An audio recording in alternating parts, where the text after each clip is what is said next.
जब नालंदा जला तो सिर्फ इमारतें नहीं जलीं, सदियों का ज्ञान और सोच की रोशनी भी राख हो गई। नालंदा जलाया गया था आग से, पर जो बुझा वो सदियों तक फिर जल न सका। तलवारों ने नालंदा को गिराया, पर असली हार उस युग की थी जिसने ज्ञान की कद्र नहीं की। भारत की पावन भूमि पर स्थित नालंदा विश्वविद्यालय केवल एक शिक्षण संस्था नहीं था, बल्कि यह प्राचीन विश्व का सबसे महान ज्ञान केंद्र माना जाता है। आज से लगभग 1500 वर्ष पहले जब यूरोप अंधकार युग में था, तब भारत के बिहार में स्थित नालंदा में ज्ञान की ज्योति पूरे एशिया को प्रकाशित कर रही थी। इतिहासकारों के अनुसार नालंदा विश्वविद्यालय की स्थापना 5वीं शताब्दी ईस्वी में गुप्त वंश के महान शासक कुमार गुप्त प्रथम द्वारा की गई। गुप्त काल को भारत का स्वर्ण युग कहा जाता है। इसी काल में कला, विज्ञान, गणित और दर्शन ने अभूतपूर्व उन्नति की। नालंदा उसी बौद्धिक वातावरण की देन था। नालंदा विश्वविद्यालय में प्रवेश पाना अत्यंत कठिन था। चीनी यात्री वेन सांग के अनुसार केवल 20% छात्र ही प्रवेश परीक्षा में सफल हो पाते थे। यहाँ शिक्षा पूर्णतः निःशुल्क थी। छात्रों को आवास, भोजन, वस्त्र और अध्ययन सामग्री राज्य द्वारा प्रदान की जाती थी। नालंदा में केवल बौद्ध धर्म ही नहीं पढ़ाया जाता था।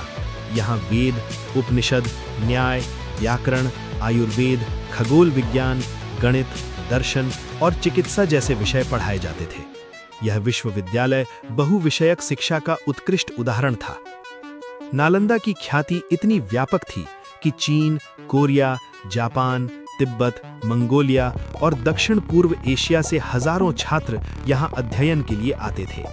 हुएनसांग और इत्सिंग जैसे चीनी विद्वानों ने अपने यात्रा वृत्तांतों में नालंदा का विस्तृत वर्णन किया है। नालंदा का प्रशासन अत्यंत सुदृढ़ था। यहाँ सख्त नियम और अनुशासन का पालन किया जाता था। गुरु और शिष्य के संबंध अत्यंत सम्मानपूर्ण थे।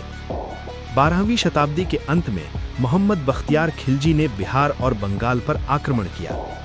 उस समय तुर्क आक्रमणों का उद्देश्य था सत्ता पर कब्जा, स्थानीय संस्थानों को नष्ट कर प्रतिरोध तोड़ना।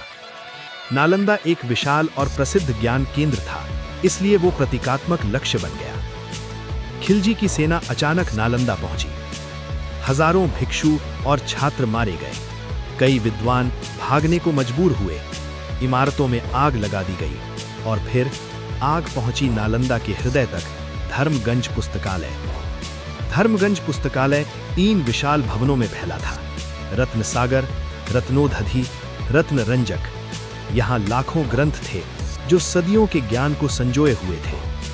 ऐतिहासिक वर्णनों के अनुसार जब इन ग्रंथों में आग लगी तो पुस्तकालय कई महीनों तक जलता रहा।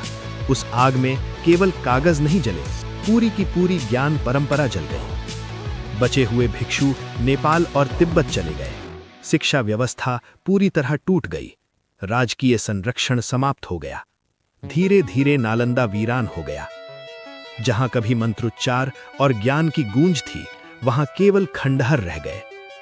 नालंदा विश्वविद्यालय भारतीय ज्ञान परंपरा का अमूल्य प्रतीक था। इसका प्रभाव आज भी विश्व शिक्षा प्रणाली में देखा जा सकता है।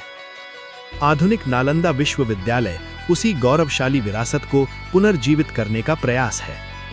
यह डॉक्यूमेंट्री हमें याद दिलाती है कि भारत कभी विश्व गुरु था और नालंदा उसका सबसे उज्जवल उदाहरण था।